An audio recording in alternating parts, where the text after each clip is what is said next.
Trilhas da Democracia de hoje, eu terei o prazer de receber três colegas e amigos que incidiram fortemente sobre a minha formação acadêmica e política desde os fins dos anos 80, quando eu ainda era um estudante do curso de História no Instituto de Filosofia e Ciências Sociais da Universidade Federal do Rio de Janeiro.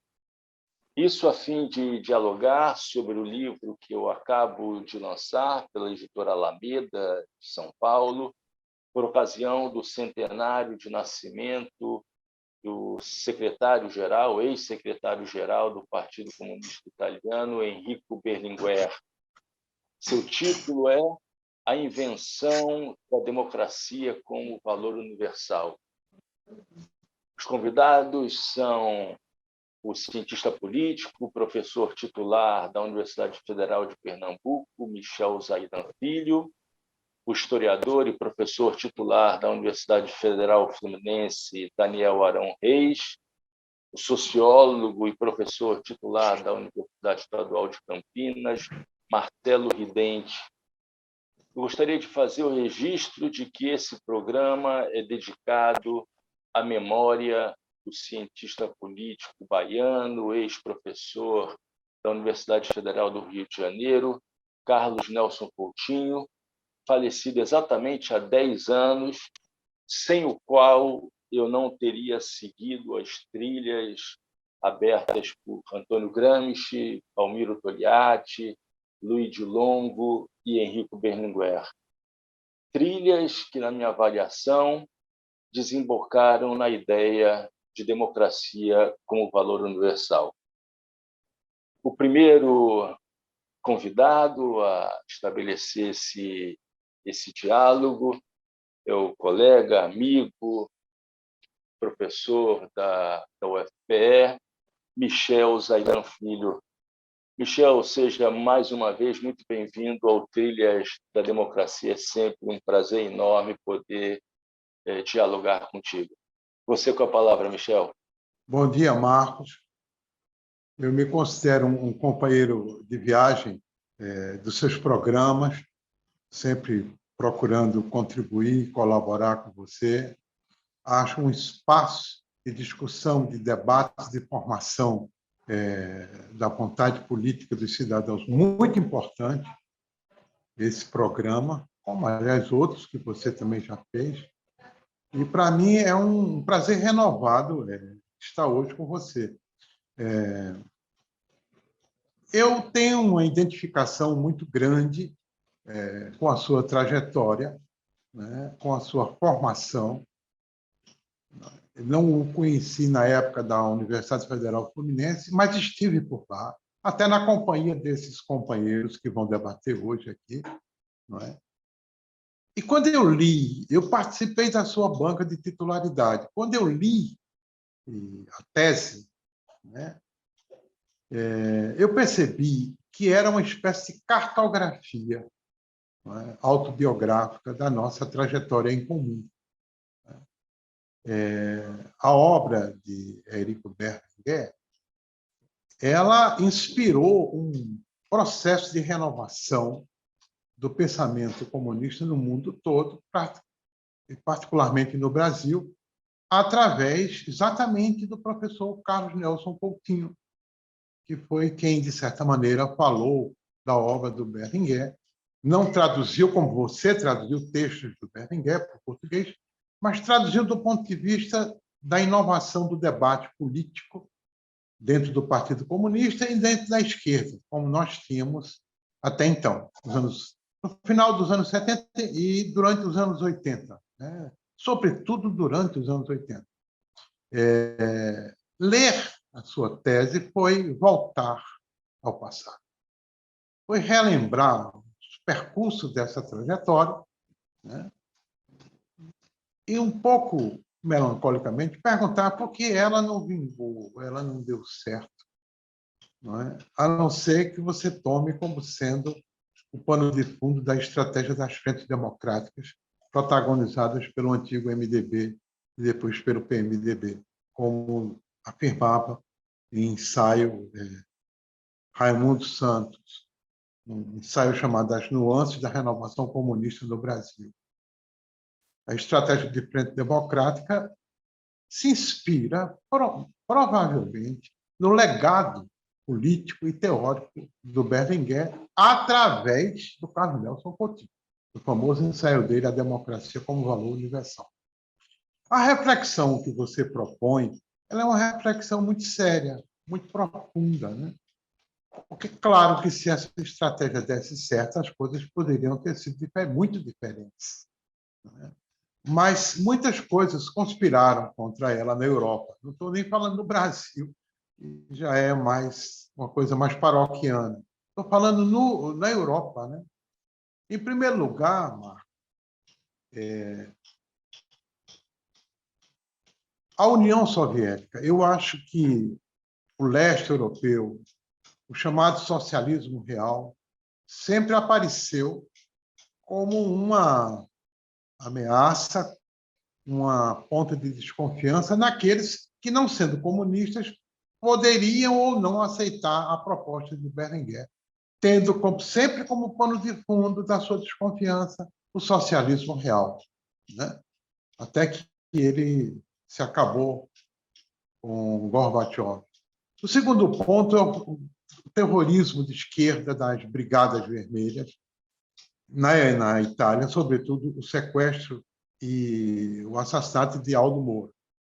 Isso jogou para o lado da direita, né, o lado do centro, toda e qualquer possibilidade de fazer uma aliança com os comunistas ou de aceitarem a proposta da democracia como valor universal.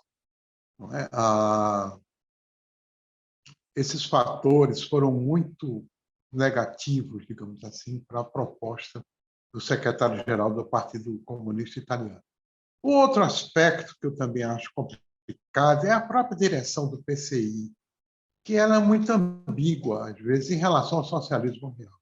Eu digo isso em razão de um livro que você me presenteou, que foi a biografia de Gramsci, escrito, não sei se foi por Valentim Gerratana, não, foi José Vaca, e que ele deixa entrever que Gramsci não foi solto, não foi deportado por conta da ambiguidade de dirigentes do PCI, né, em relação à União Soviética, em relação ao próprio fascismo. É como se houvesse algum compromisso tácito e Gramsci terminou morrendo preso. Eu quero dizer a você que o outro fator também de impedimento foi a democracia cristã. A democracia cristã, que era um partido mais majoritário, poderia ter facilitado muito as coisas se tivesse aceito, dado um crédito de confiança ao Partido Comunista Italiano naquela estratégia de coalizão. Não fez. Não é? Quando ocorreu essa coalizão, já foi no âmbito da unificação europeia, com a unificação macroeconômica do Maastricht, já totalmente desvirtuado. A política, o ambiente, a ideologia, tudo, enfim. Né? E também não deu certo, o tal da coligação do ramo da Oliveira. Não é? A estratégia em si é uma estratégia boa, correta, né? Uma estratégia, mas enfrentou muitos obstáculos históricos, inclusive a suspeita do assassinato mesmo do Berlinguer. É uma suspeita que se quer levantada, né? Supondo que a União Soviética talvez não visse com muito bons olhos esse protagonismo renovador do secretário-geral do Partido Comunista Italiano. Mais interessante ainda é a influência que a estratégia democrática de Berlinguer exerceu sobre nós outros aqui no Brasil, né? Dando origem ao pensamento do Carlos Nelson e de uma corrente que o seguiu dentro do Partido Comunista Brasileiro, que apoiava, aceitava essas teses de chamar um reformismo revolucionário, vamos dizer assim, né? Através de uma batalha nas instituições, a formação de um duplo poder, que não era o duplo poder de Lenin, mas uma rede paralela de poderes formados por aparelhos de hegemonia da sociedade civil.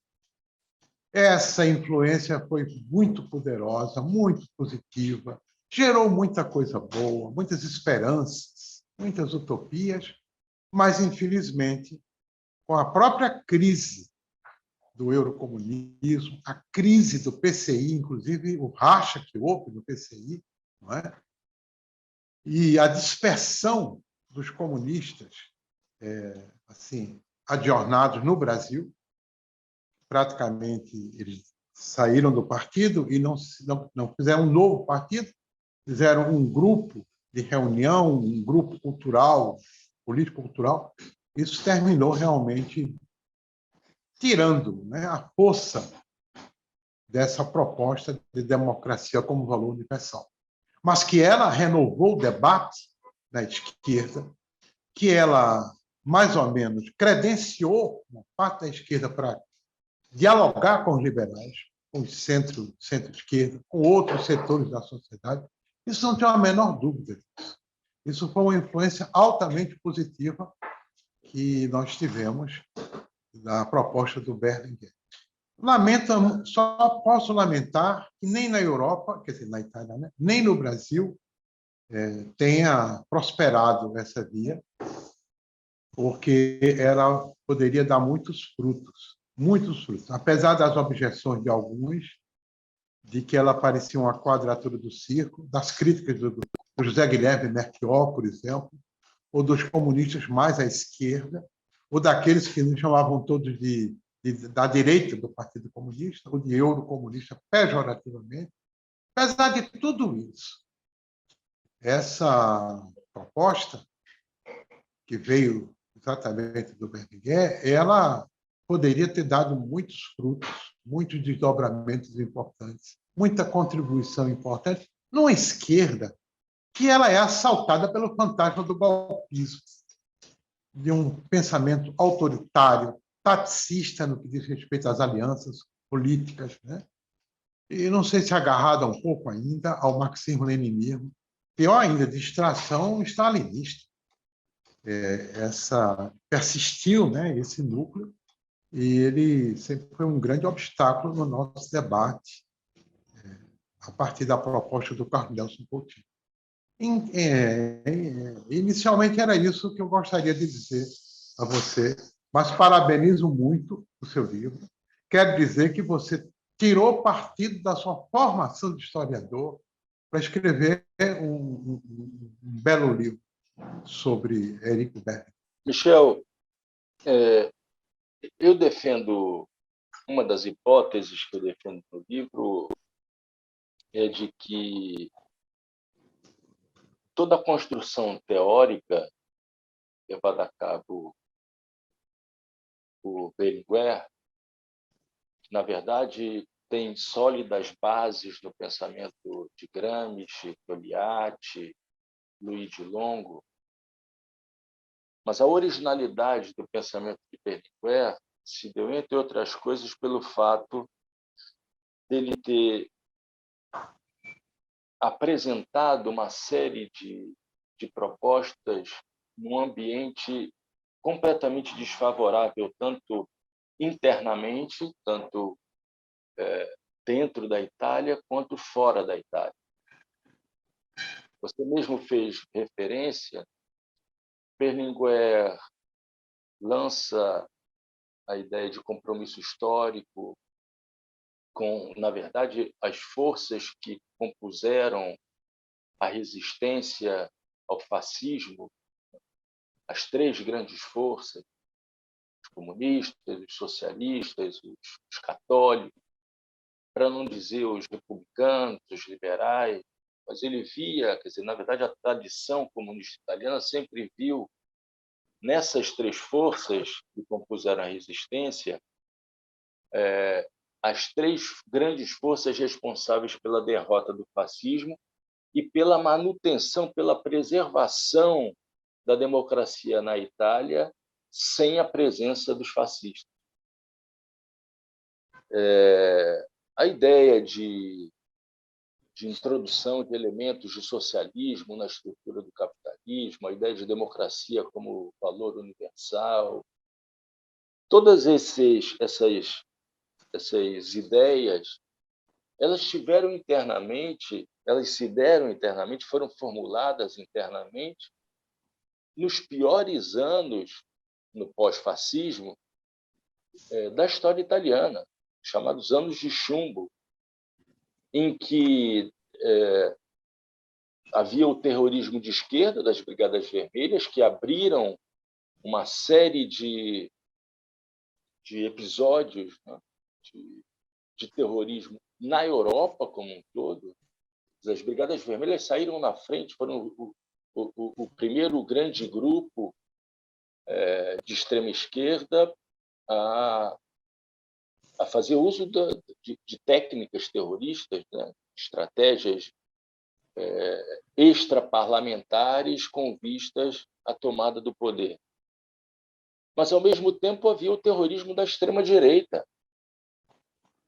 Um terrorismo da extrema-direita que, ao mesmo tempo, tinha vinculações com os órgãos de segurança do Estado italiano, tinha relações com a loja maçônica P2, tinha relações com a máfia italiana. Então, o ambiente era completamente hostil ao avanço desse conjunto de ideias.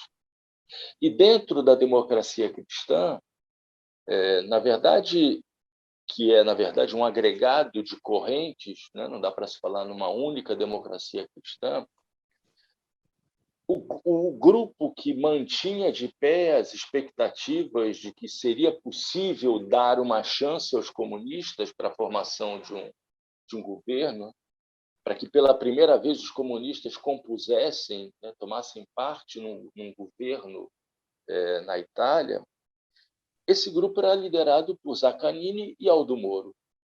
Inclusive, a capa do livro, né, é uma foto clássica de uma reunião entre Moro e Berlinguer, e os dois apertando as suas mãos.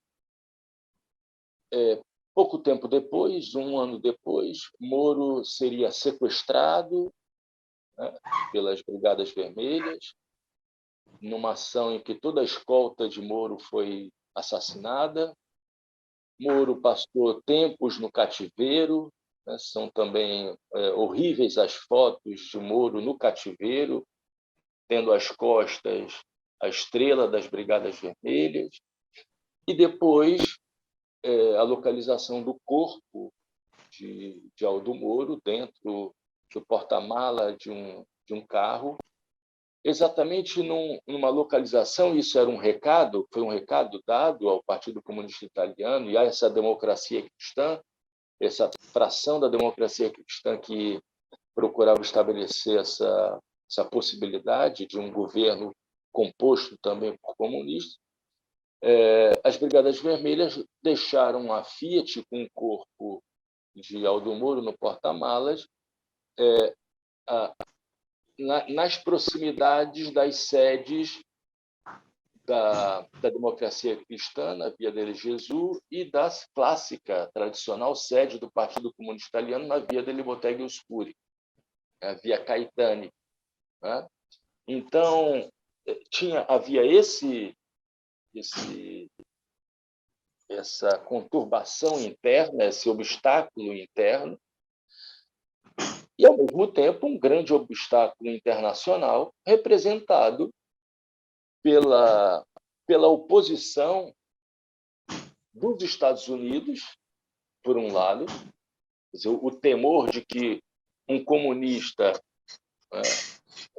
democrático chegasse à esfera governamental, e, por outro lado, as pressões da União Soviética, do socialismo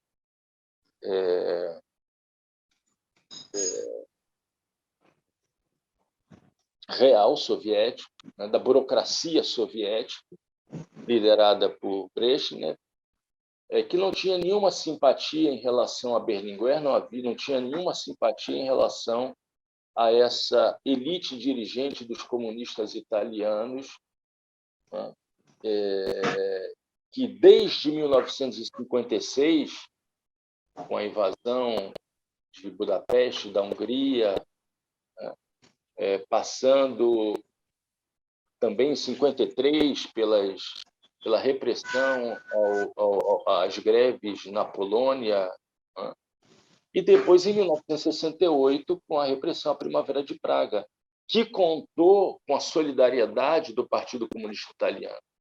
No início, em 56, um pouco tímida, mas em 1968, abertamente contrária à invasão dos tanques soviéticos em Praga. Isso se repetiria em 79, com a invasão do Afeganistão, e se repetiria em 1981, com um golpe de Estado na Polônia.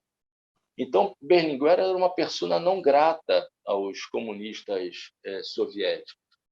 É preciso entender isso, né, para se dar conta de como Berlinguer fez um tour de force, né? Fez um esforço hercúleo para afirmar uma série de ideias que contrariavam abertamente a estrutura soviética, a estrutura de poder soviética e os seus países satélites.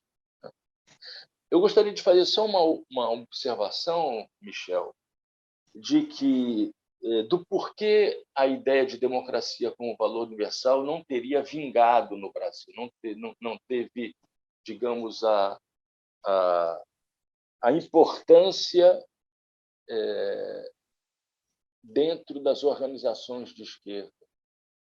Eu atribuo isso, em parte, ao fato de ser uma ideia formulada dentro do Partido Comunista Brasileiro, né? Nesse grupo cultural formado por Carlos Nelson, Leandro Ponder, Luiz Werner Viana, Marco Aurélio Nogueira, entre outros, num momento de disputa luta por hegemonia dentro da esquerda entre o PCB e o PT.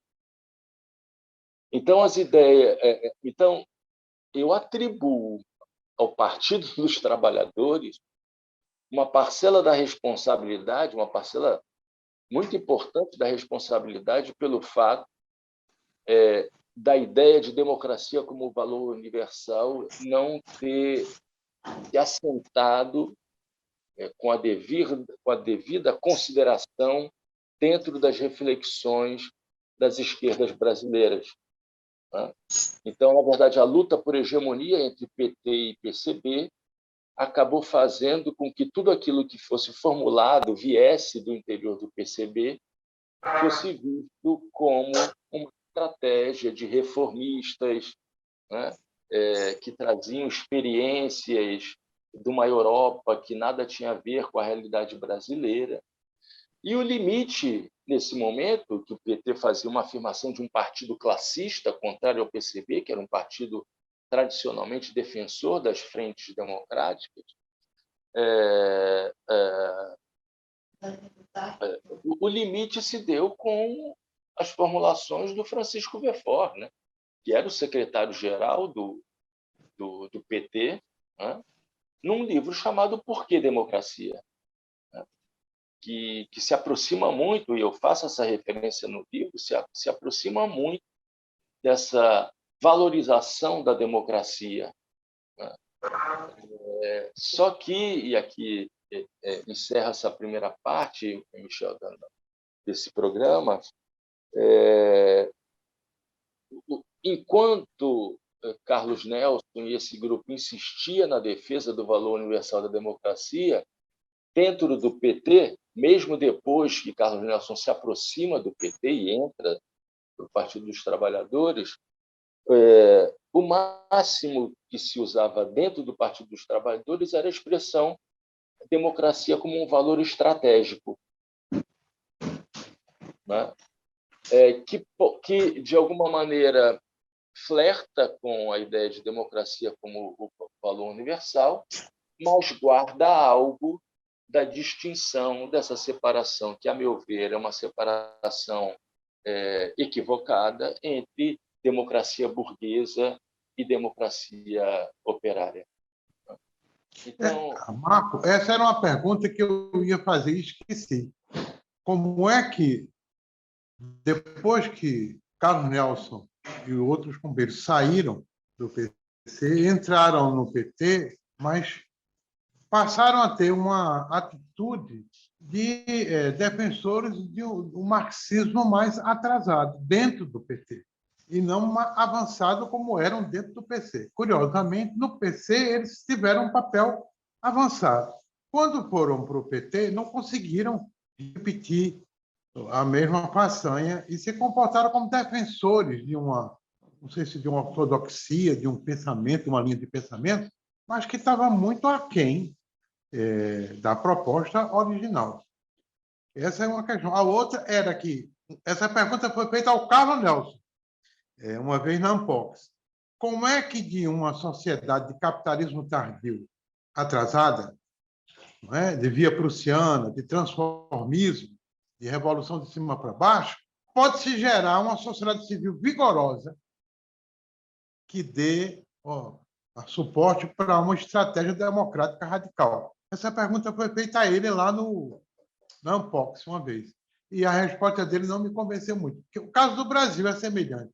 Como é que um país de capitalismo hipertardio, como se chama aqui, feito uma revolução burguesa de cima para baixo, conseguida numa conciliação entre elites, ela pode gerar uma sociedade civil forte para suportar uma estratégia democrática radical, de luta pela hegemonia, e etc, etc, etc. Eu vou ficar nessa última pergunta. Esse grupo comunista, né, qual você era muito, muito próximo, né, então você se lembra perfeitamente disso, trabalhava com a ideia de desprussianização do Estado brasileiro, né, de que, por intermédio da ampliação dos espaços democráticos, eles entendiam democracia como sinônimo de socialização do poder. A partir desse processo de progressiva ampliação desses espaços democráticos na sociedade brasileira e no Estado brasileiro, se conseguiria superar esse entrave privatizador do Estado brasileiro. Ou seja, o Estado brasileiro passaria por um processo de desprivatização à medida em que a sociedade civil brasileira se consolidava, se tornava orgânica, né, no decorrer dos anos 80.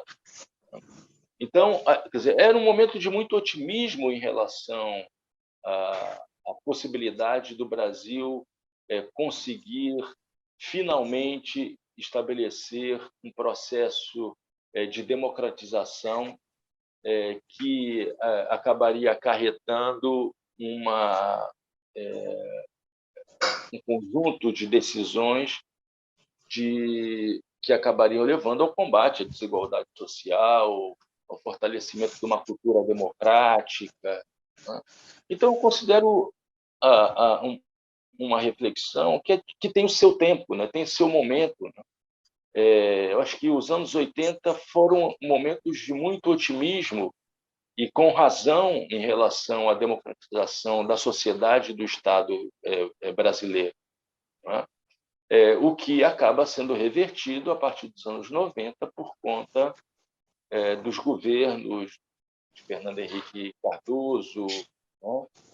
A ideia do Bresser Pereira de despatrimonialização do Estado brasileiro, mas já em tempos de ofensiva neoliberal, né? Então, acho que esse processo, o neoliberalismo, ele acaba se constituindo como um obstáculo a essa utopia, né, no melhor sentido da palavra, nessa utopia de construção de um Estado que fosse desprivatizado, de uma sociedade que fosse... Republicano. Exatamente, uma republicanização do Estado brasileiro. Agora, você tem razão, quer dizer, a partir do momento em que Carlos Nelson entra para o PT, ele acaba entrando em contato com um conjunto de reflexões, um conjunto de agrupamentos que vinham da luta armada, os agrupamentos de esquerda, dos exilados, que vinham retornavam ao Brasil e que, com influência trotskista, com influência de Rosa Luxemburgo, de influência do leninismo mais cru, né? Reflexões vindas das comunidades eclesiais de base, né? E assim por diante, quer dizer, digamos, as reflexões pragmáticas dos sindicalistas, né? E aí eu imagino que Carlos Nelson tenha se tornado Mais um. mais um dentro de um conjunto de reflexões que davam forma a um partido, o Partido dos Trabalhadores, que acabou se tornando hegemônico dentro das esquerdas brasileiras.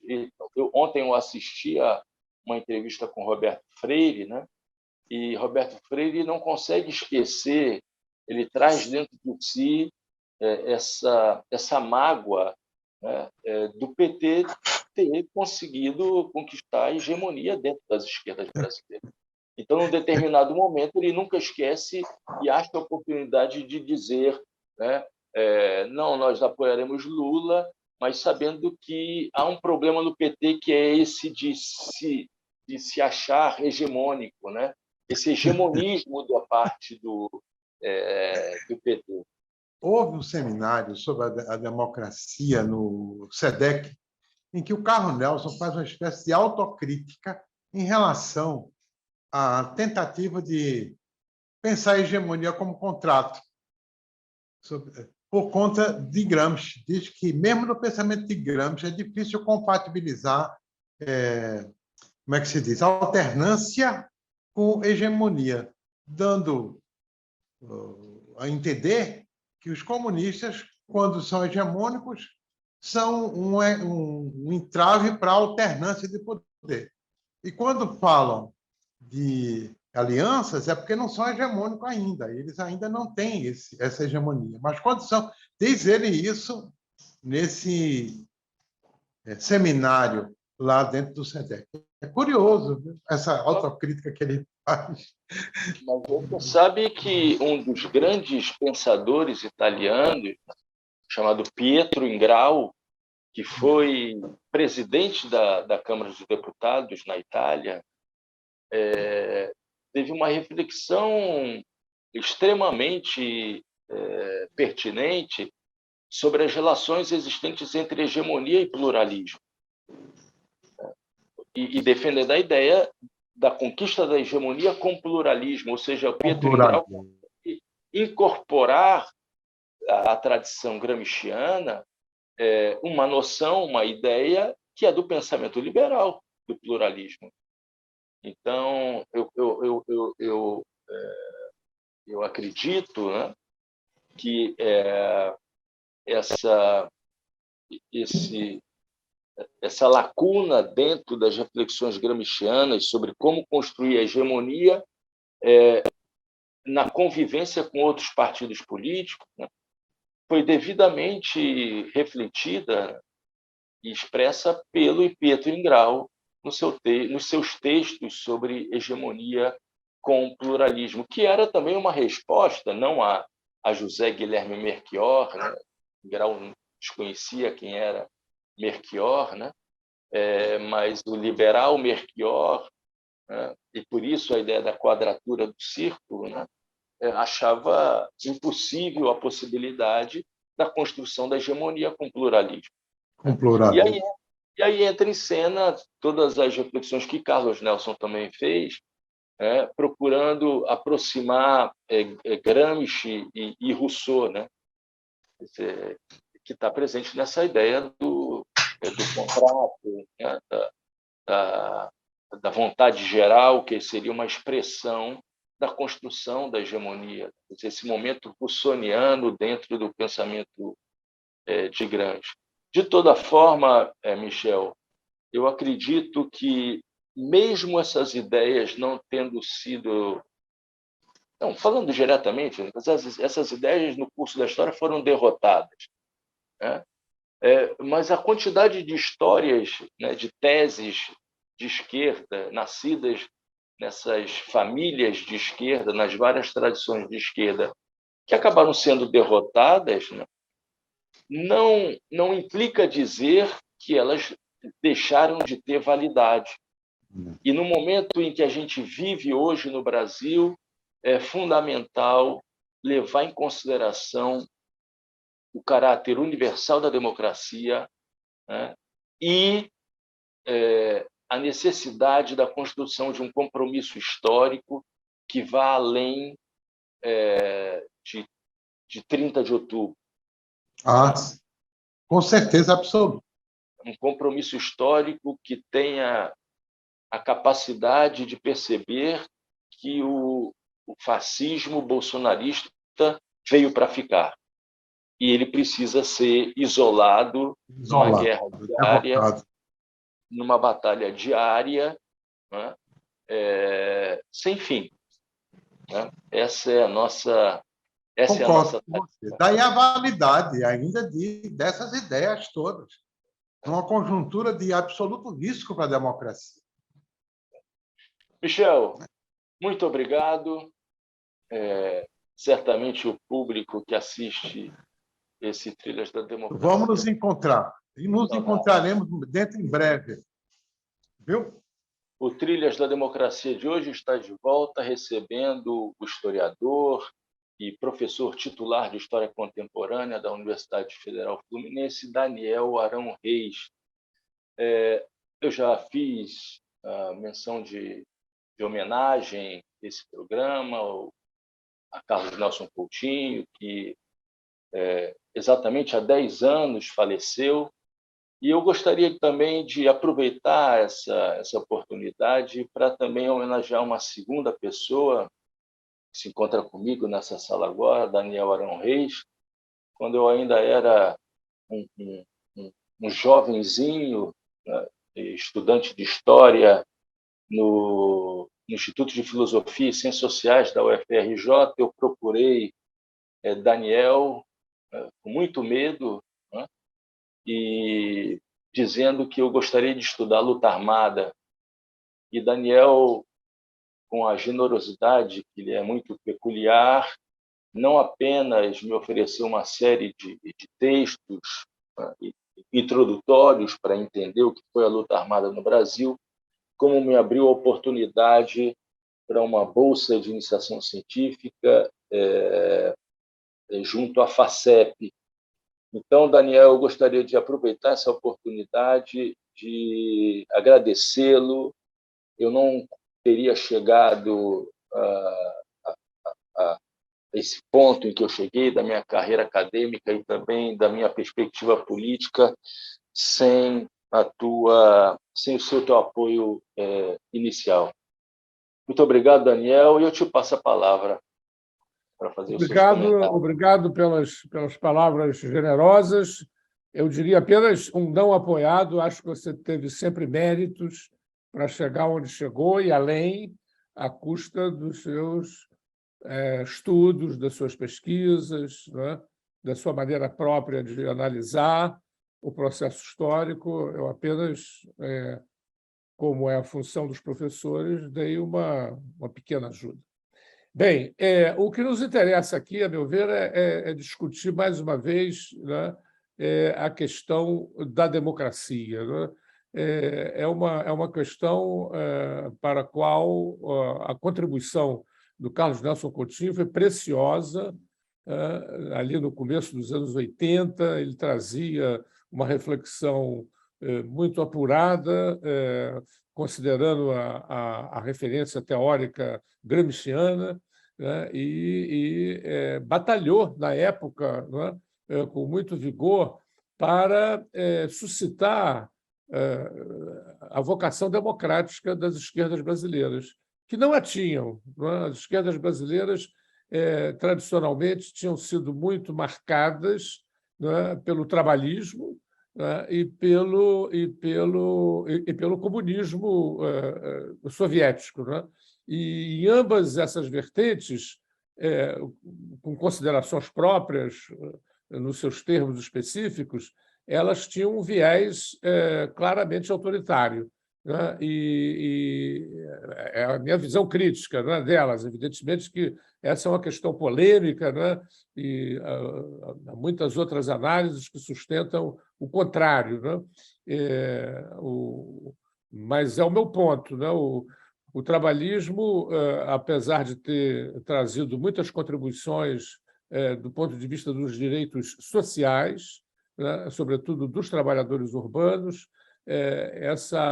esses direitos eram reconhecidos, mas, no entanto, muito contraditados pelo intervencionismo, pela tutela estatal, né?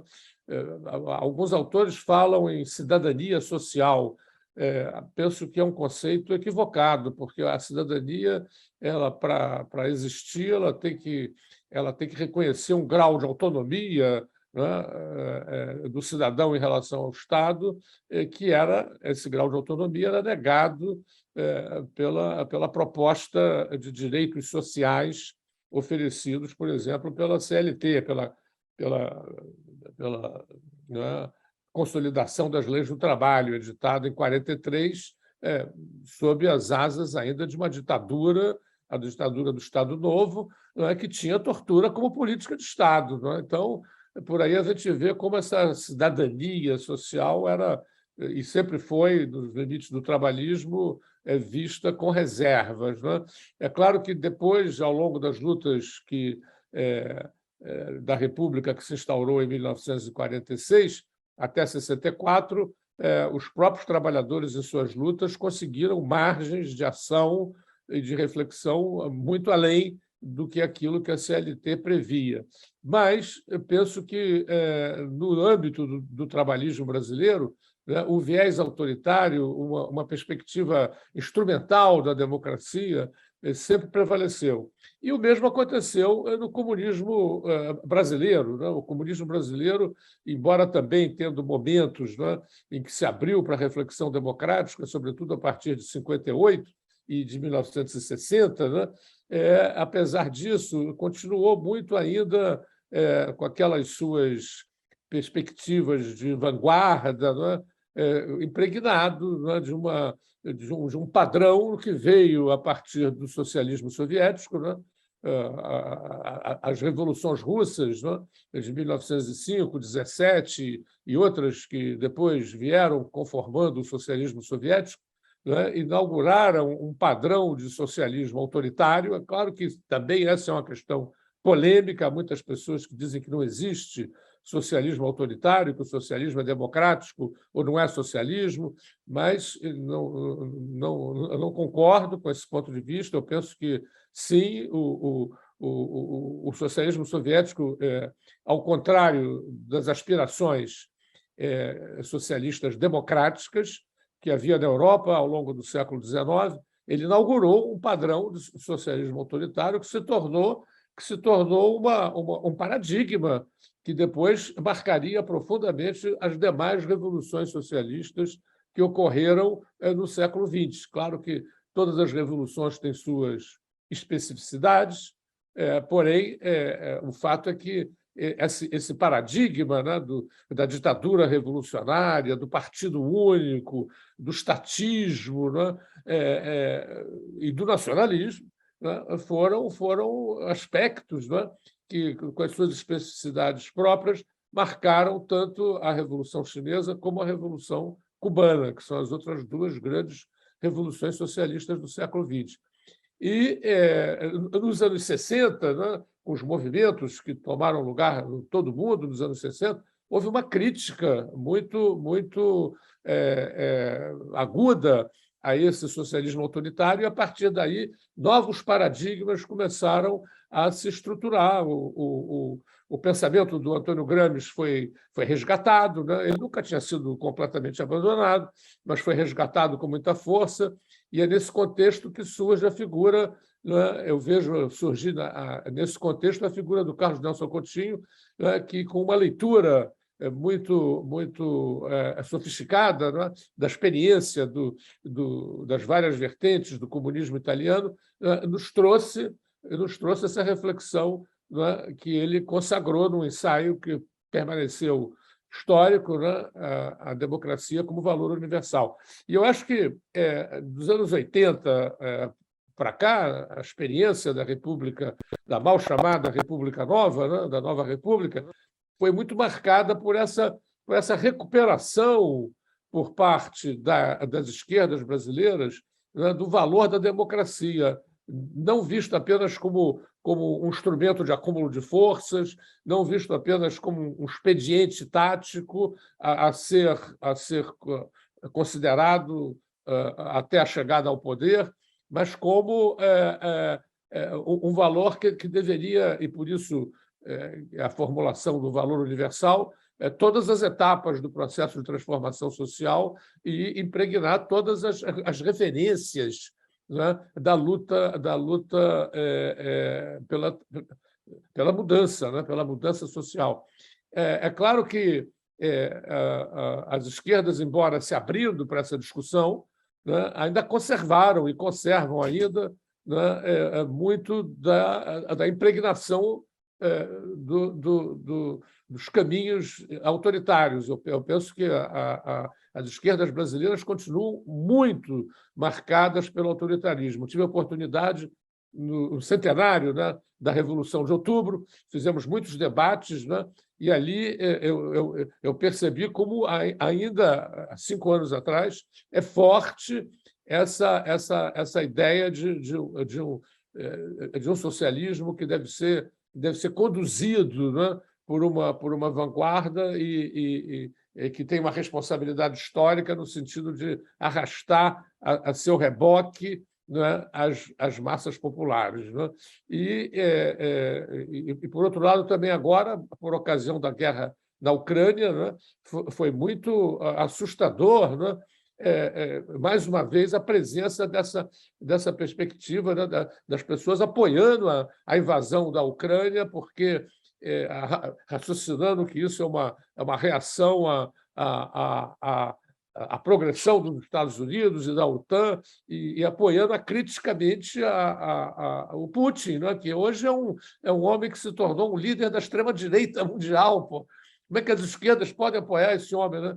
E também a referência, o Lula fez uma entrevista sobre a guerra da Ucrânia, em que ele se permitiu criticar fortemente o Zelensky, né? E chamando de palhaço, e, por outro lado, também elogiou o que ele chamou do Estado forte chinês. Né? O Estado forte chinês é uma ditadura. É uma ditadura que tortura oposicionistas, que mata dissidentes. Né? Como é que pode ser chamado de um Estado forte? Né? Então, isso mostra, né, essas duas referências, né, como essa impregnação, né, do autoritarismo, das tradições autoritárias, né, que foram construídas por essas duas vertentes, né, do trabalhismo e do comunismo, marcam a nossa história. Né? Então, acho que o combate, né, o combate que foi, em larga medida, embora com predecessores, introduzido com muita clareza, né, e com muita persuasão. Né? O Carlos Nelson Coutinho escrevia muito bem, era um homem também muito aberto ao diálogo e à discussão, jogou um papel, portanto, muito importante, como isso continua um bom combate atual, né? Um bom combate atual para que as esquerdas brasileiras realmente assumam, né, as referências democráticas com profundidade e com autenticidade. Né? E eu queria, então, exatamente te perguntar como é que você vê esse quadro, né? Esse quadro, sobretudo, da nossa campanha eleitoral aí em curso. Né? Como é que você está observando, né? Se você, em termos, concorda com essas minhas ponderações ou se você tem outros pontos de vista, para a gente iniciar o nosso diálogo. Daniel, eu começaria lembrando, né, que, na verdade, a recepção no Brasil da ideia de democracia como valor universal, ela se deu enviesada por várias razões. Eu já tive a oportunidade de dizer isso na primeira parte do programa, né, no diálogo com o Michel. Eu acho que, e você participou desse período, né, você viveu em loco esse período. Quando Carlos Nelson elabora o texto Democracia como Valor Universal, era um texto que partia dentro do interior do PCB. Né? Naquele momento se travava uma disputa, uma luta por hegemonia dentro das esquerdas entre PT e PCB. Eu acho que esse foi um primeiro elemento que deve ser levado em consideração para dizer por que causou tanto incômodo o conceito de democracia como valor universal. O limite a que chegou, acompanhando os textos de teoria e debate, os primeiros números de teoria e debate, até o quinto encontro nacional do PT, que é considerado um momento muito importante, porque o PT começa a ter uma política de alianças um pouco mais ampla, né? O limite a que se chegou foi a ideia de democracia como valor estratégico. Dirceu afirmava isso, né? Ou seja, se recusava a usar o termo de democracia como valor universal, e me parece que isso se deve, em parte, a razões teóricas. As esquerdas não conseguiram ainda superar a dicotomia leniniana, leninista, de democracia burguesa e democracia operária. Traz dentro de si, não consegue se libertar dessa dicotomia. E é importante recordar que é uma lacuna no Brasil, que o termo foi criado por Berlinguer, né, e foi proferido pelo Berlinguer na comemoração dos 60 anos da Revolução Russa. Quer dizer, com toda a nomenclatura todos os partidos comunistas do mundo inteiro, diante de Brezhnev, é que Berlinguer, né, aquela figura pequena, Berlinguer era muito franzino, né? E diante daquele monumento que era o Palácio das Colunas, né, em Moscou, ele profere esse termo que foi, inclusive, traduzido no dia de uma maneira equivocada. Não se falou, o tradutor não falou democracia como valor universal, ele omitiu o termo universal dito por Berlinguer, né? Mas, de toda maneira, existem fotos do período, as faces da nomenclatura dos dirigentes eram de profundo incômodo. Era um silêncio ensurdecedor que pairou naquele período. E o termo, então, é originário exatamente numa tentativa, partindo de um ambiente de reflexão que era do comunismo italiano nos anos 70, que tinha uma clara perspectiva de esticar a corda sem nunca romper com os soviéticos. Sem nunca romper por conta do temor, né, de boa parte da militância comunista, por boa parte dos dirigentes comunistas italianos, incluindo o próprio Berlinguer, de romper com as suas raízes. Mas, de fato, o que acontecia dentro do Partido Comunista Italiano, da própria militância italiana, era claramente uma perspectiva de construção de algo que era muito diferente do que se dava dentro da União Soviética e de seus países satélites. Quer dizer, nesse sentido, Berlinguer foi herético, da mesma forma que Carlos Nelson Coutinho foi herético. Né? Foi herético ao defender a ideia de um reformismo que, dentro das esquerdas, sempre foi tratado como um termo pejorativo, quase como um xingamento, né? E de assumir a ideia de que um reformismo pode ser o caminho, numa longa duração, de construção progressiva do socialismo, de construção progressiva de uma sociedade sem desigualdade. O entendimento da democracia como sendo um processo progressivo, né? Uma ideia de democratização. Então, a contradição que eu vejo hoje, que você insinuou, é que no momento em que o Brasil precisa né? E no momento que a democracia brasileira, não obstante Mangabeira Unger ter afirmado, e Ciro Gomes também ter afirmado que a democracia brasileira não corre riscos nesse embate eleitoral, a democracia brasileira se encontra, a jovem democracia brasileira se encontra sob forte pressão, né? E a depender do resultado das eleições, do segundo turno das eleições, nós podemos ter o mesmo processo que aconteceu na Hungria, na Polônia, né? Então, ao mesmo tempo em que o discurso é da democracia contra o fascismo, da democracia contra o autoritarismo, da democracia contra aqueles que defendem o golpe de 64, o que se percebe é exatamente isso, né? Quer dizer, defesas do que é indefensável. É impossível,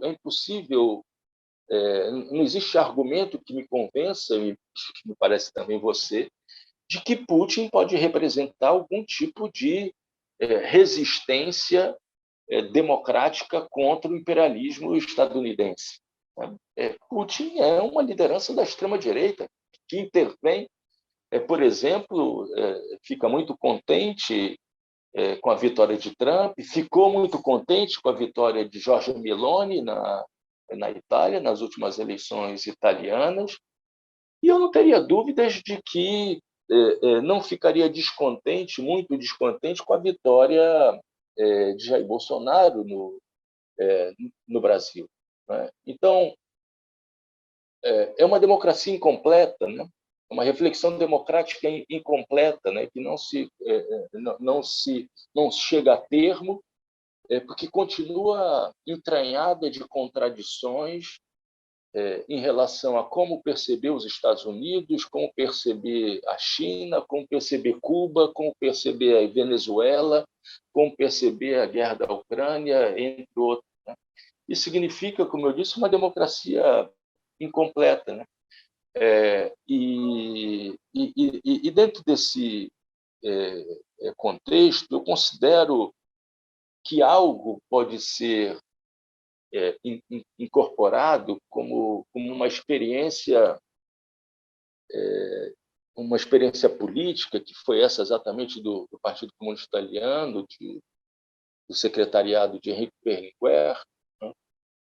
Que é o da tentativa de construção de uma aliança estratégica, o chamado compromisso histórico, com setores do centro democrático, que na época eram representados por a fração da democracia cristã, representada por Aldo Moro, por Saccanini, e faria bem às esquerdas, faria bem a campanha do Lula, faria bem, na verdade, a um eventual governo Lula, pensar que o bolsonarismo veio para ficar, de que esses setores, né, que saíram do esgoto da história brasileira, né, que nunca desapareceram da história brasileira, precisarão ser combatidos no dia a dia, precisarão ser combatidos não apenas em eleições, né, mas terá que ser um combate diário, e para isso será necessário o estabelecimento o termo pode ser outro, né, mas algum tipo de compromisso histórico que consiga construir grades de proteção, redes de proteção ao avanço do fascismo, do protofascismo, das concepções autoritárias no nosso país, né? Então, me parece que, e esse foi meu objetivo, quer dizer, além de ser um livro lançado no ano em que Berlinguer faria 100 anos de idade, é um livro muito importante no momento em que, no seu país originário, na Itália, nós percebemos a vitória de forças neofascistas. O pior que poderia existir uma aliança entre herdeiros do fascismo, né, o Fratelli d'Italia, liderado por Giorgia Meloni, a Liga Norte, um agrupamento que busca exatamente construir e desenvolver e aprofundar concepções xenofóbicas, antimigratórias, e a ressurreição de Silvio Berlusconi e seu ultra-neoliberalismo. Então, por um lado, é importante refletir sobre quais os erros cometidos pelas forças de centro-esquerda na Itália e, ao mesmo tempo, refletir sobre como construir barreiras, né, a fim de que o fascismo bolsonarismo não se expanda ainda mais pela sociedade brasileira. E o caminho só pode ser é o caminho da defesa da democracia, né, o caminho da não busca de atalhos em relação à necessidade da construção de uma sociedade que seja uma sociedade que pague a sua dívida em relação aos quase 400 anos de escravidão, aos quase 400 anos de latifúndio, a miséria, o analfabetismo funcional que ainda permanece no Brasil. Então, a nossa dívida é uma dívida social, e essa dívida social só conseguirá ser resgatada se a democracia política passar a ser a grande questão, não apenas eleitoral, mas a questão de fundo de próximos governos alternativos, oposicionistas em relação ao bolsonarismo. E o que é fundamental nesse sentido, Marco, ao meu ver, é que as esquerdas tenham capacidade de elaborar propostas, né? Que o que faltou muito nesse primeiro turno das nossas eleições foram propostas, né? Propostas que consigam consubstanciar a democracia para as amplas camadas populares, porque nos anos 80, no Brasil, havia uma esperança difusa em que a democracia seria capaz de construir uma sociedade, quer dizer, que o Brasil, nos parâmetros democráticos, seria capaz de construir uma sociedade mais livre, igual, justa. Isso aconteceu em certos momentos, mas sempre de forma fragmentária. E é preciso um conjunto de propostas que venham, eu tenho falado muito esse termo ultimamente, democratizar a democracia, né? Porque falar apenas da democracia, a democracia é uma coisa que existe no Brasil das camadas médias para o alto. Quer dizer, a cidadania é minimamente reconhecida, né, no sentido do respeito aos direitos individuais, políticos, mas as grandes massas populares não conseguem ainda, a não ser fragmentariamente, né, aceder ao patamar democrático. São tratados com uma violência, com um descaso, com um desprezo os seus interesses, né, pelo sistema, e acaba, eu tenho dito, inclusive, aos camaradas que estão envolvidos aí na militância do segundo turno, não adianta falar apenas na democracia, é importante falar no termo, né, e destrinchá-lo, mas é importante, fundamentalmente, que você tenha propostas concretas, né, quanto à desigualdade social, quanto ao racismo, quanto à autonomia dos aparelhos de repressão, né, que continuam se abatendo sobre os pobres, a tortura continua sendo praticada nas delegacias. Então, você tem a questão do desmatamento, né, a política de devastação ambiental. Você precisa que realmente um conjunto de propostas seja oferecido, né, à sociedade, que a sociedade possa optar por uma ou por outra. E uma leva à democratização da democracia, e a outra não leva. Então, eu penso que não é apenas o termo, porque o termo faz muito sentido no Brasil para aquelas pessoas que já, mal ou bem, dispõe da cidadania. Mas, para exemplo, as massas populares, a democracia ainda não existe, a não ser muito fragmentariamente.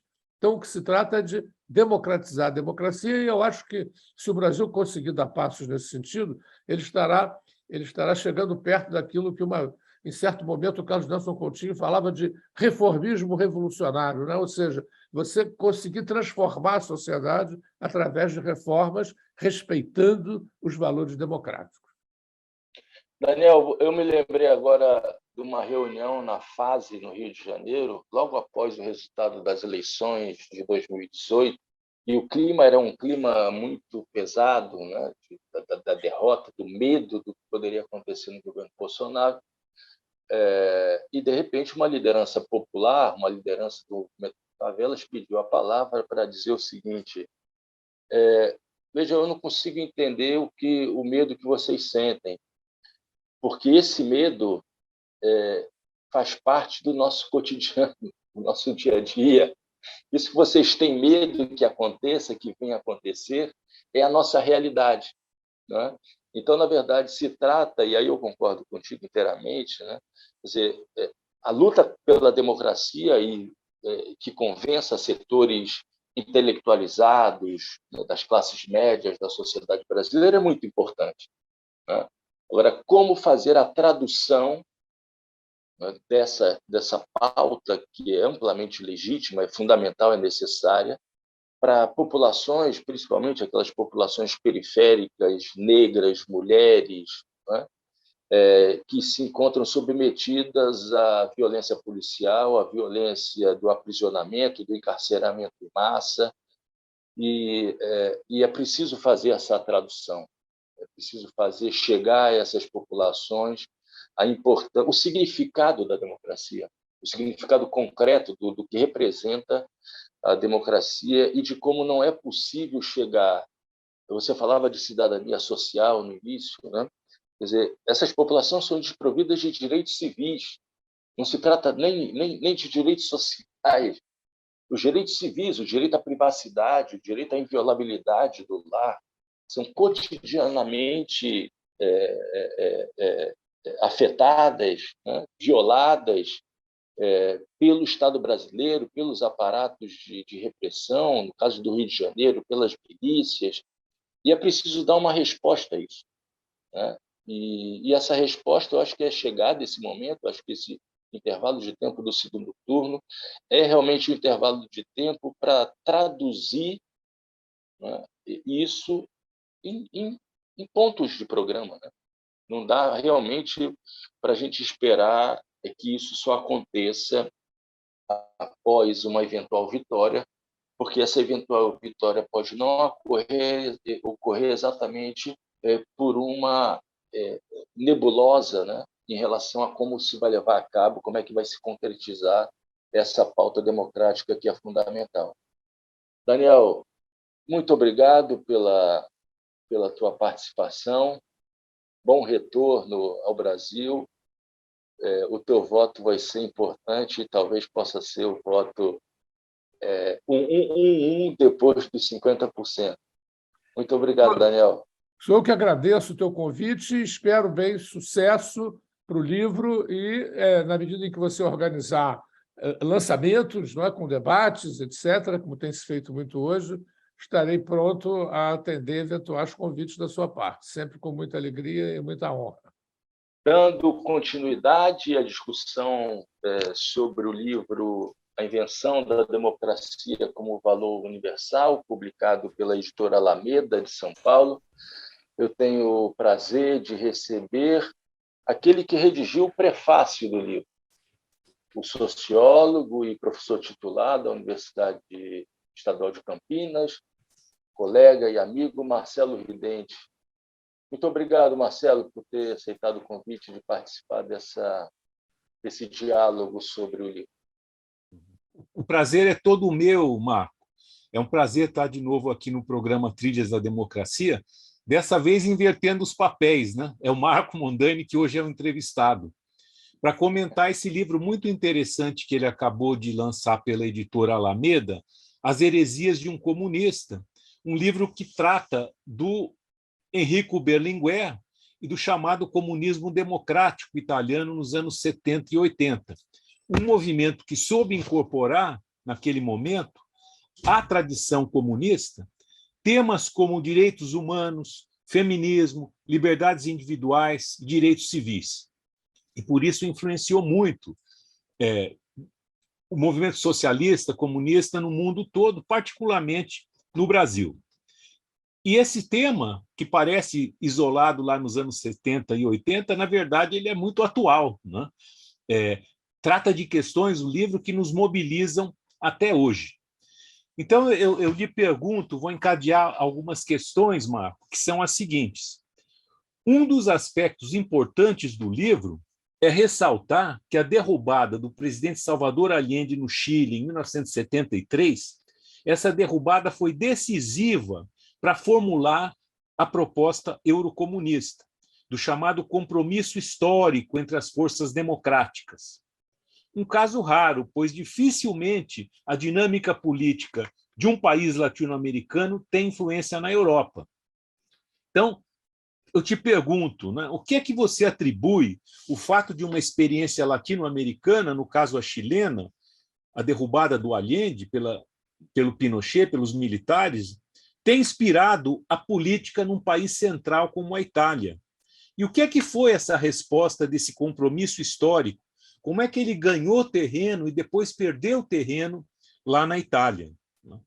E desdobrando, né, muitos consideram que esse movimento, né, o chamado eurocomunismo, ele levou à perda do horizonte socialista, tanto que o Partido Comunista Italiano depois mudou de nome para Partido Democrático de Esquerda e depois só para Partido Democrático.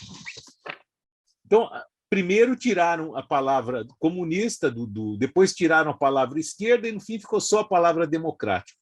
Esse caminho é irreversível, quer dizer, não tem chance de nenhuma mais de socialismo. E finalmente, né, para trazer mais ainda para a atualidade, as forças de direita e de extrema-direita hoje estão muito fortes no mundo inteiro. Venceram, por exemplo, lá na Itália as últimas eleições, né, e o que provavelmente vai levar uma líder neofascista a assumir o cargo de primeira-ministra. Já aqui no Brasil, como é sabido, a extrema-direita está no governo. O que é que as ideias do Berlinguer e a experiência do eurocomunismo, do chamado comunismo democrático italiano, têm para nos ensinar até hoje, particularmente para enfrentar essas forças de extrema-direita que nos ameaçam no mundo todo e particularmente no Brasil? Marcelo, muito obrigado pelas instigantes perguntas. Elas têm uma relação de continuidade. E eu começaria primeiro explicando como se deu o comportamento do Berlinguer, como se deu a reação do Berlinguer em relação ao 11 de setembro de 1973. Os comunistas italianos, nos anos 70, essa geração, esse grupo dirigente do PCI do período Berlinguer, né? Berlinguer se torna vice-secretário-geral do Partido Comunista Italiano no final dos anos 60, em 1969. Aquele que era o secretário-geral do PCI, Luigi Longo, grande herói da resistência italiana, da resistência ao fascismo no norte da Itália, sofreu um AVC e aí teve suas capacidades de movimentação muito limitadas e foi feita uma transição que acabou desaguando na vitória de Berlinguer, uma escolha de Longo, uma escolha de Luigi Longo para que Berlinguer assumisse a secretaria-geral do partido, que ele faz exatamente em 1972. Berlinguer, que havia sido participou do final da resistência ao fascismo, né? Ele era muito jovem e foi se tornando uma grande liderança do movimento estudantil comunista. Né? Ele chegou a ser presidente da Federação Internacional da Juventude Comunista, né? Depois de ter sido dirigente da Federação dos Jovens Comunistas Italianos. Então, essa geração acompanhava muito de perto aquilo que acontecia no Chile. E por uma razão, né? Porque a proposição dos chilenos, a proposição de Allende, do governo de Allende, se aproximava muito das propostas da estratégia revolucionária dos comunistas italianos, da ideia de uma estratégia democrática, de uma via democrática ao socialismo, né? Ou seja, se procurava romper com aquilo que depois Norberto Bobbio diria como sendo um problema a ser resolvido. Os países capitalistas não se tornaram socialistas através da democracia e os países socialistas não conseguiram se democratizar. Então, o Chile representou para essa geração uma espécie de laboratório. Então, os italianos se preocupavam muito com aquilo que acontecia no Chile. E 11 de setembro de 1973, o golpe liderado pelo Augusto Pinochet e as cenas do bombardeio à La Moneda, com a morte de Allende, representaram um impacto muito forte sobre os comunistas italianos, porque eles viram esse laboratório ser destruído, essa experiência ser destruída com muita virulência, muita violência. Não havia sido a primeira experiência, né, de observar uma realidade histórica em que as esquerdas, os socialistas, os comunistas tinham muita força e que, de repente, foram massacrados. Togliatti, no pós-Segunda Guerra Mundial, observava o caso grego, a experiência grega. Se sabe que o Partido Comunista Italiano foi, durante muito tempo, o maior partido comunista do Ocidente. Isso só depois que os comunistas gregos encaminharam a resistência ao fascismo a um processo insurrecional e foram massacrados. Então, Togliatti já afirmava que a Itália não poderia, os italianos não poderiam repetir o caso grego, a experiência grega. Então, já havia ocorrido, né, essa experiência que levou Togliatti a defender a estratégia da democracia progressiva. Ao invés de dar prosseguimento à insurreição contra o fascismo, né, partida do norte, né, partido da resistência ao fascismo no norte da Itália. E o Chile só vem a corroborar essa perspectiva da dificuldade, na verdade, da impossibilidade de se seguir um caminho insurrecional num país como a Itália.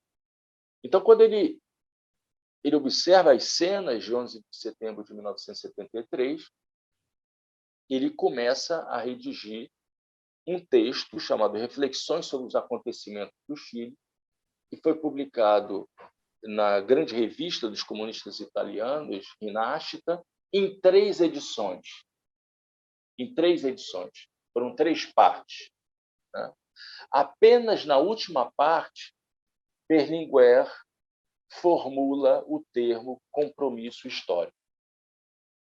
E, nesse ponto, há uma relação de continuidade entre o que Berlinguer afirma e aquilo que Togliatti e o próprio Gramsci já haviam percebido, né? Mas, principalmente, Togliatti. A resistência italiana ao fascismo se deu, basicamente, devido às forças militares e não militares, né, de três partidos políticos, de 3 agrupamentos políticos: os comunistas, os socialistas e os católicos. Essa ideia vai acompanhar Togliatti durante toda a sua vida e também a vida de Berlinguer. A ideia de que o fascismo não foi derrotado completamente com o fim da Segunda Guerra Mundial. O fascismo era tão forte na Itália que ele permanecia nas bases da sociedade italiana. Ele tinha essa percepção de que só com uma estratégia democrática, que ele chamou de democracia progressiva, se conseguiria criar obstáculos ao renascimento do fascismo com força, né? Como força governativa, né? Então, o que Berlinguer faz no Compromisso Histórico é recuperar aquilo que já está presente no pensamento de Togliatti de uma maneira muito mais explícita e lançando a proposta de que, a fim de que não fossem repetidos os acontecimentos do Chile na Itália, é preciso lembrar que a Itália havia muito recentemente se tornado um país plenamente industrializado. O chamado milagre econômico italiano só acontece na década de 60. É ali que a Itália dá um salto e se torna a terceira economia capitalista da Europa, né? A terceira, a quarta economia capitalista da Europa. Então, Berlinguer, né, quando afirma e defende o compromisso histórico com os socialistas, mas principalmente com a democracia cristã, ele está preocupado exatamente com o fato de não se repetir na Itália aquilo que havia acontecido no Chile. Não é? Só que era necessário procurar, né, dentro da democracia cristã, que sempre foi, na verdade, a força política responsável por não impedir que os comunistas italianos entrassem na área governamental, era preciso procurar, dentro da democracia cristã, frações, setores que pudessem representar canais de diálogo.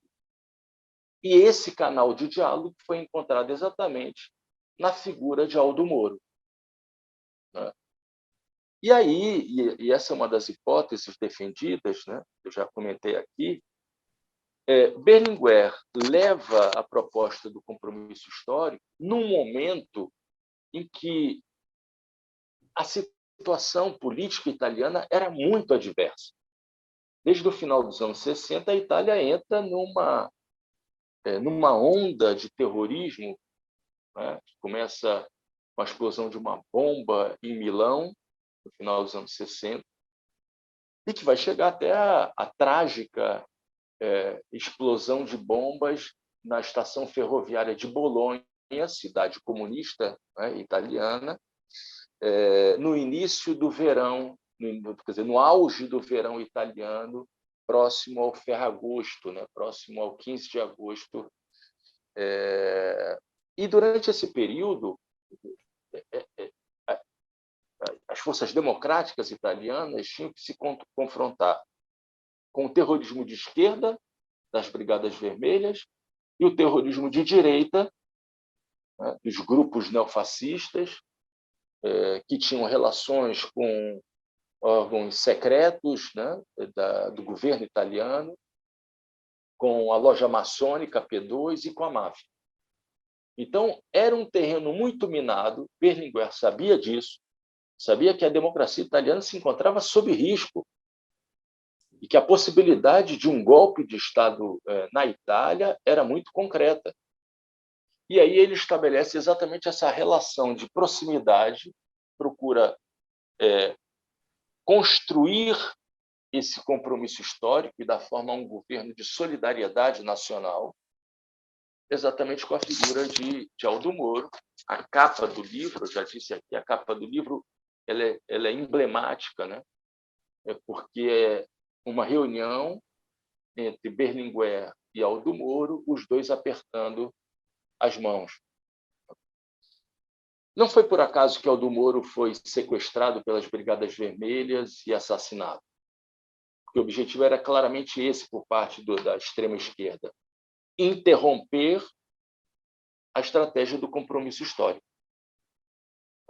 E após a morte de Aldo Moro, realmente a estratégia do compromisso histórico se esvazia por falta de interlocução dentro da democracia cristã.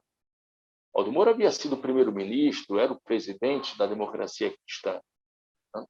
Então, quando o Aldo Moro é retirado da vida não apenas política, né? É retirado da sua vida, a estratégia do compromisso histórico entra em declínio. Isso num período em que o Partido Comunista Italiano alcançou o seu máximo histórico em termos de votação. Por muito pouco, o Partido Comunista Italiano não supera a democracia cristã, tanto nas eleições regionais quanto nas eleições políticas gerais.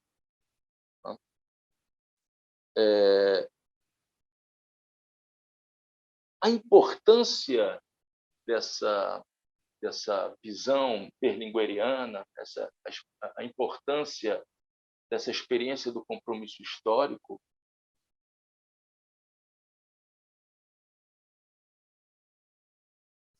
hoje no Brasil, para mim, é clara. O bolsonarismo, o fascismo bolsonarista, na minha análise, veio para ficar.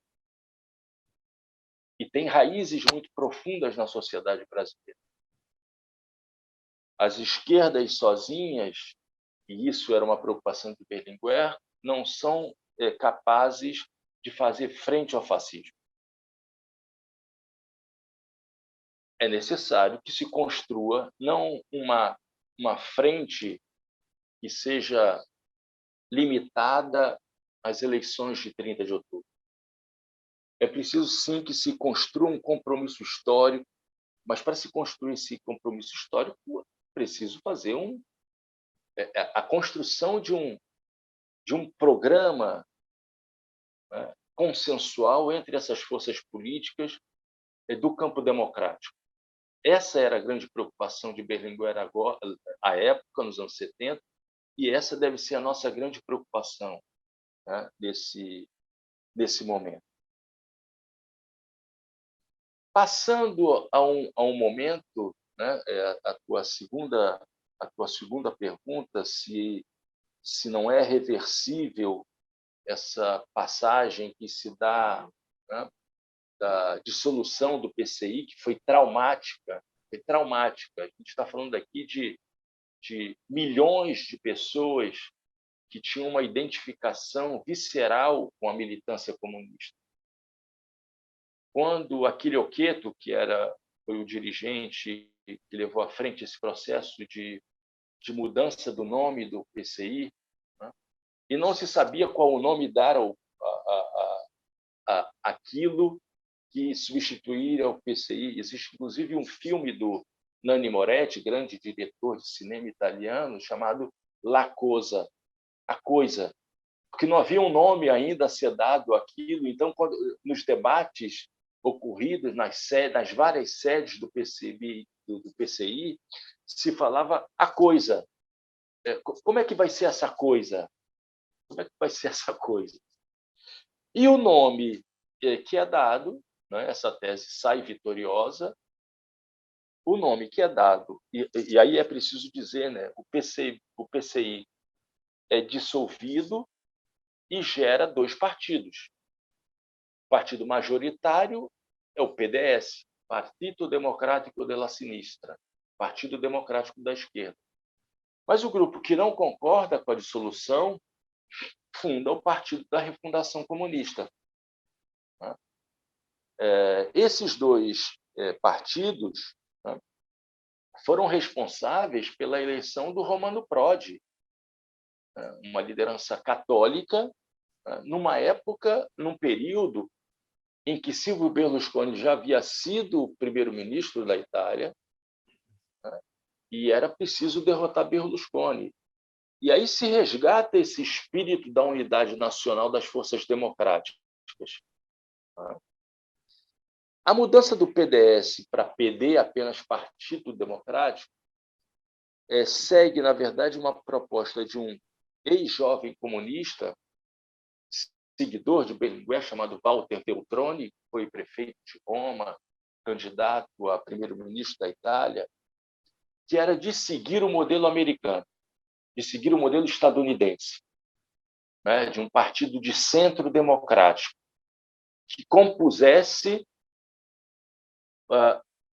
o leque político das forças de centro-esquerda.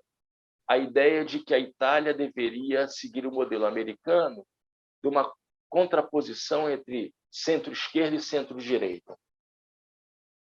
E hoje o Partido Democrático é exatamente essa tentativa, muito distante da experiência do PCI, até muito distante da experiência do PDS, tanto que as lideranças principais do PDS não se encontram mais dentro do PD. Máximo D'Alema, que foi um dos grandes dirigentes do PDS, foi dirigente do Partido Comunista Italiano, foi um jovem comunista, presidente da Federação dos Jovens Comunistas. Ele sai do PD e hoje se encontra na sinistra, quer dizer, na esquerda, que foi muito minoritária nas últimas eleições, teve cerca de 3% dos votos. Existe um Partido Comunista Italiano que teve 0% nas eleições. É muito difícil falar isso na história, né, Marcelo? Mas é um caminho sem volta. É um caminho sem volta. Né? É difícil até mesmo falar num crescimento de um partido como esse, fruto da aliança entre esquerda e verdes. É muito difícil hoje, falando de hoje na Itália, é muito difícil prever o crescimento de um partido com esse perfil na Itália. E isso, já entrando na tua terceira questão, se tornou mais difícil ainda depois da criação do movimento Cinque Stelle, movimento das 5 estrelas, né? Que foi, na verdade, um partido que nasce como uma espécie de franco-atirador, né? Um partido que, pela primeira vez, soube utilizar muito bem das redes sociais, o partido liderado por um humorista, Beppe Grillo, e que não se identificava, não tinha identificação nenhuma com a esquerda. E foi um partido que tem uma certa tradição na esquerda. Surgiu um movimento, quando o Togliatti ainda era vivo, chamado Movimento Qualunquista. Qualunque italiano quer dizer qualquer um. Era uma espécie de organização que defendia a ideia de que a política não presta, então qualquer um pode se candidatar ao governo. O movimento das 5 estrelas tinha esse perfil, representou já uma movimentação muito significativa na correlação de forças na Itália, mas era um partido diferentemente do PD, né? Era um partido que não tinha raízes, né? Era um partido que não tinha história, não tinha organicidade nenhuma. E a realidade é que se chega nessas eleições que acabaram de ser realizadas na Itália, é de que não se conseguiu construir uma unidade mínima por parte das forças políticas oposicionistas ao projeto de Giorgia Meloni, de Silvio Berlusconi, né, e de Matteo Salvini, que formarão o bloco de governo que vai ter a liderança de Giorgia Meloni, que é exatamente essa sim tem história, e uma história dentro do movimento neofascista. Então, me parece que a grande questão que envolve todos esses momentos, existe um fio condutor na resposta das 3 perguntas, que é a seguinte: a Itália é um país que tem cerca de 100 anos de fascismo. Se a gente pensar da Marcha sobre Roma até os dias atuais, nós temos um século de fascismo na Itália. E só é possível derrotar o fascismo na base da unidade. E essa unidade, nas últimas eleições, não foi minimamente construída. O PD saiu sozinho, o Partido Democrático saiu sozinho, o Movimento das Cinco Estrelas saiu sozinho, a esquerda e os verdes também saíram sozinhos.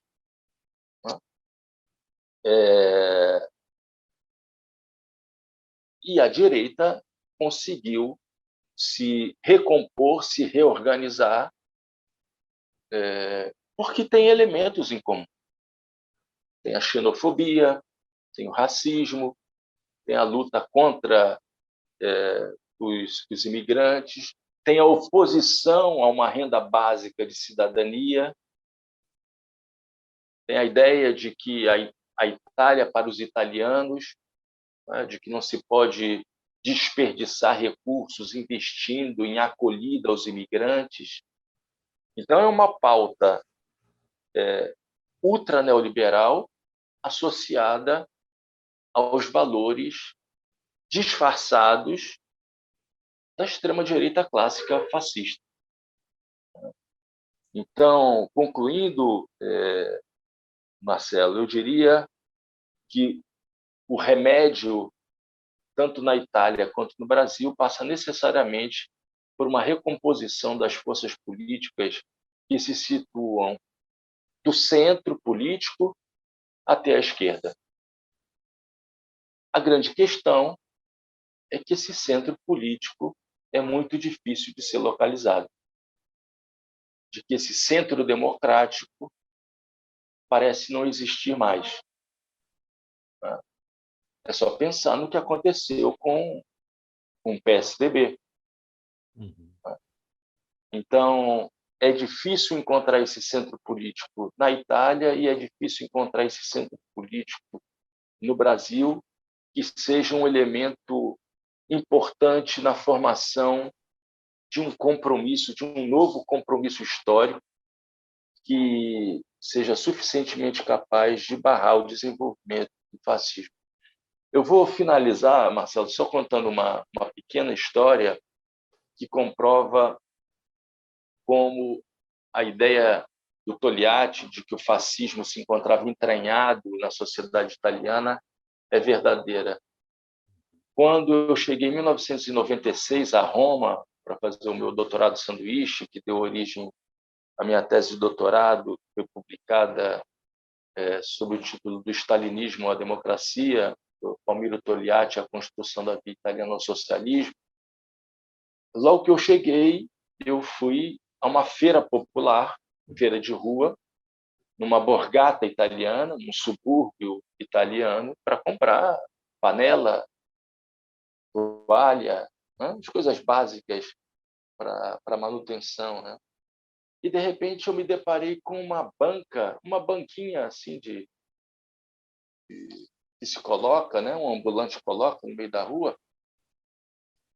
E era uma banca, à época ainda existia fita cassete, e era uma banca em que havia dezenas de fitas cassetes com discursos xenofascistas e 2 ou 3 fitas cassetes com Bandeira Rossa, o hino dos comunistas italianos, Bella Ciao. E eu me aproximei do vendedor e perguntei: vem cá, por que há tantas fitas assim de hinos fascistas, hinos e discursos de Mussolini, e tão poucas assim dos comunistas? É porque estão encalhadas dos hinos e discursos fascistas e vende muito a dos comunistas? Ele falou: nada disso. É porque não adianta eu trazer aqui as fitas comunistas porque elas ficam sem ser vendidas. Eu trago essas dos hinos fascistas porque elas são muito vendidas. E isso num subúrbio romano.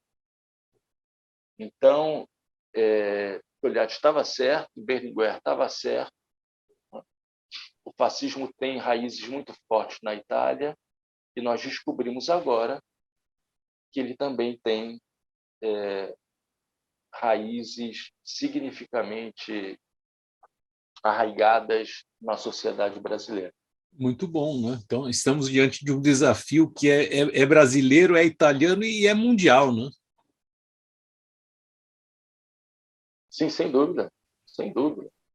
Eu falo de Brasil e Itália porque são as minhas duas grandes Claro. áreas de investigação, de estudo, né? Mas isso é algo que caracteriza a política mundial hoje, né? O risco do avanço da extrema-direita. E contra o risco do avanço da extrema-direita, não há outra fórmula que não seja a defesa intransigente da democracia e dos direitos sociais. Tá bom. Obrigado, então, Marco. Esse assunto daria para a gente varar horas, né? Mas acho que o programa já está chegando ao fim. Eu gostaria muito de agradecê-lo, Marcelo, agradecer a tua disponibilidade para escrever o prefácio do livro, que me deixa muito lisonjeado. E, oxalá, nós consigamos construir essas barreiras a fim de que o fascismo bolsonarista não saia vencedor das eleições no dia 30 de outubro. Muito obrigado, Marcelo. Obrigado, eu. E o Trilhas da Democracia volta na próxima semana, recebendo, será o último Trilhas da Democracia antes do segundo turno, recebendo 3 representantes eleitos pelo Partido dos Trabalhadores no estado de Pernambuco. A senadora Tereza Leitão, eleita senadora, o deputado Carlos Veras, reeleito deputado federal, e a deputada estadual recém-eleita Rosa Amorim. O tema não poderia deixar de ser outro: a hora e a vez da democracia em Pernambuco e no Brasil. Até lá.